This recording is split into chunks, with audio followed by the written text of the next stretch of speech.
கமல் சாரோட இயற்பெயர்? ஞாபகம் இல்லை. ஓகே. கமல் சார் கூட பிறந்தவங்க எத்தனை பேர்? சாருஹாசன், சந்திரஹாசன். இன்னொருத்தவங்க இருக்காங்களே, உங்க சிஸ்டர் நளினி. நளினியா? கமல் சார் முதல்ல கதாநாயகனா அறிமுகமான படம்? கன்னியாகுமரி. கமல் சாரும் ரஜினி சாரும் சேர்ந்து நடித்த கடைசி திரைப்படம்? தில்லுமுல்லு. கரெக்ட். எனக்கு இந்த மாதிரி விருது தர வேணாம் அப்படின்ட்டு பூசா தாங்க அப்படின்ட்டு ஒரு லெட்டர் எழுதுவார். அது எத்தனை தடவை எழுதியிருக்காருன்னு நினைக்கிறீங்க? 19வது ஃபிலிம்ஃபேர் அவார்டு அப்போ எழுதினது அவர். 1980களில் அவர் நடத்தின மேகசின் பேர் என்ன? மையம். கரெக்ட். சிறந்த நடிகருக்காக தேசிய விருது வாங்கின அவர் படங்கள் என்னென்ன? இந்தியன், நாயகன், அப்புறம் சுவாதி முத்தியம். மூன்றாம் பிறை. சாரி.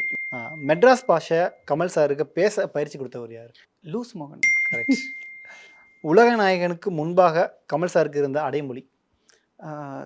காதல் இளவரசன், கலைஞானி, காதல் மன்னன். டைம்ஸ் இதழின் 100 சிறந்த திரைப்படங்களில் இடம்பெற்றிருக்கக்கூடிய கமல்ஹாசனுடைய திரைப்படம்? எனக்கு தெரியல.